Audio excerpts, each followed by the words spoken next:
And as we speak, Prime Minister Modi has also taken to X to declare that India is ready for the great festival of democracy. And in fact, Aman will be taking us through a string of tweets coming in from the Prime Minister.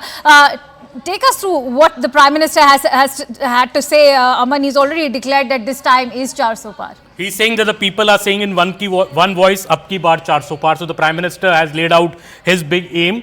Soon after the election schedule has been announced, he's called it the biggest festival of democracy is here. He said the BJP-NDA is fully prepared for these elections. So clearly, BJP has already declared about 265 plus candidates. Already PM has already hit the campaign trail. He's in South India. He's begun his campaign trail early. Usually the Prime Minister hits the campaign trail after candidates have filed their nominations. But this time, since 265 plus candidates have already been declared by the BJP even before the election schedule was announced, the Prime Minister has already hit the political campaign. Prime Minister also putting out his development record, saying that 10 years ago when we assumed office, people were feeling betrayed and disillusioned. Thanks to the India Alliance pathetic governance, no section was left untouched by scams and policy paralysis. And from there, it's been a glorious turnaround.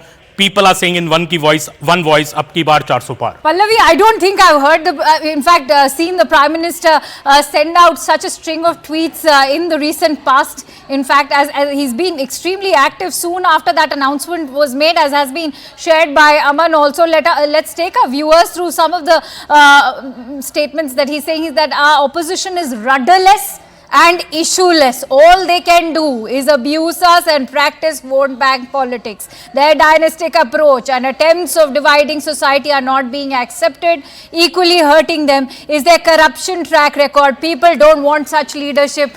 The message is loud and clear, Pallavi. We all know who he's hitting out at. Well, the battle has truly and officially begun, actually, frankly speaking, today. So this is absolutely going to be the crux of the campaign of the Prime Minister and of the BJP. And clearly, PM obviously is the face of this campaign. But look at the note of confidence. I mean, apart from attacking the opposition where it hurts them the most, the fact is that when he's talking about a rudderless opposition, well, that's really the perception, Akanksha, which people do have about the India front. Ironically, the Bharat Jodo Yatra ends tomorrow. It's going to be an attempt at a show of strength by the India front in Mumbai tomorrow. But missing would be parties like the TMC. So the rudderless opposition that the PM is talking about is an indication of that.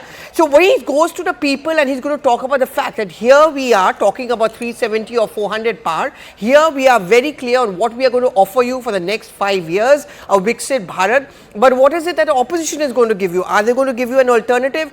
Are they even together? They are fighting with each other. They cannot decide on the seat sharing. So do you want to vote for a stable government which is going to bring you progress and development, or do you want to vote for a bunch of political parties who come together only for the time being and who clearly don't know what they want to offer you? So I think here on the battle has really begun. The pitch or the electoral slogan has also been very clearly given out by the PM, and that's the cue really for the rest of his party colleagues. Absolutely. Aman, one of the other tweets coming in from the Prime Minister says that the war against poverty and corruption will go on at an even faster pace. The emphasis on social justice will be strong. So that's the message that you can see Prime Minister not just convey on the social media platform, but something that he was also delivering, has been delivering when he's sort of escalating his attack against those parties, whether it is the DMK or attacking the Congress today in Karnataka. We all know he's in Kalaburgi today. That happens to be the Congress bastion for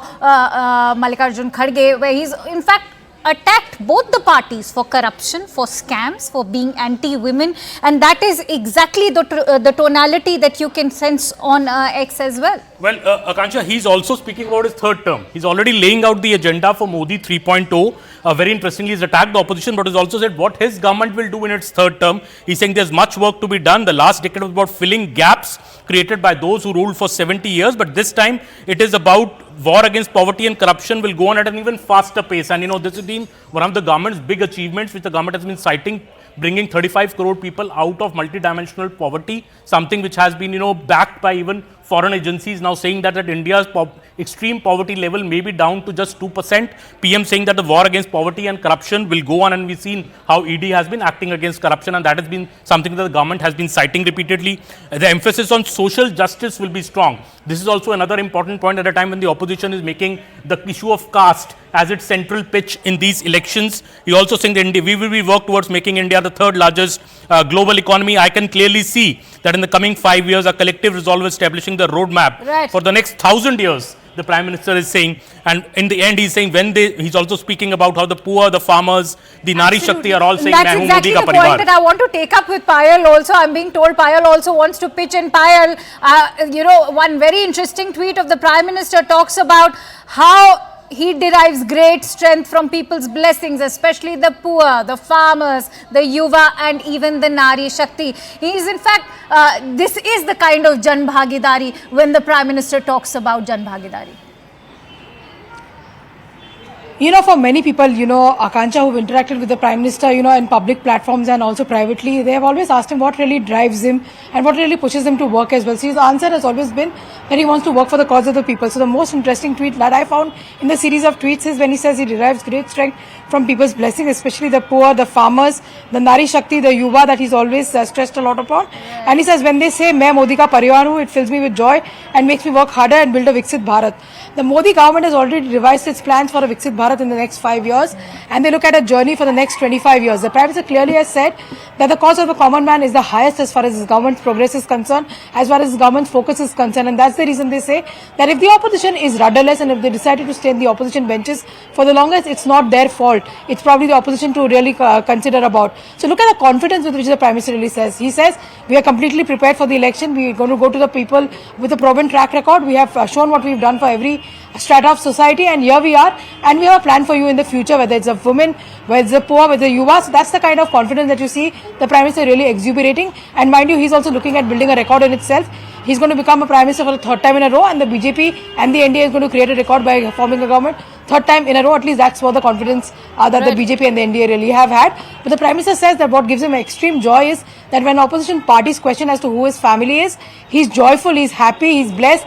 He's grateful that the people of the country consider him to be Modi ka parivar. Absolutely, and that also makes me take another question from Arunima as far as the BJP pitch is concerned. Little did Lalu Yadav in fact realize when he was making that jibe about Modi ka parivar that he's in fact going to be serving this on a platter to Prime Minister Modi, and that will in fact become the pitch for the Bharatiya Janata Party in the year 2024, because Arunima, that's exactly what he said today. When they say "Main hu Modi ka parivar," it fills me with joy and makes me work harder to build a Viksit Bharat. Well, looks like a seasoned politician also, like Lalu Yadav has also not really learned from history as to how Prime Minister and the Bharatiya Janata Party turn everything into an opportunity. Maut ka saudagar, chaukidar chor hai, and now Modi ka parivar nahi hai. Every one of those, allegations have been turned into an opportunity, and this time is no different. The moment Lalu Prasad Yadav in that rally in Patna said that, he doesn't have a family and that's why he doesn't care, we saw how this has become a campaign issue. And now, ahead of elections, Prime Minister himself taking it on himself to tell the countrymen that you're all my family and therefore I want to work the hardest to ensure that your issues are resolved.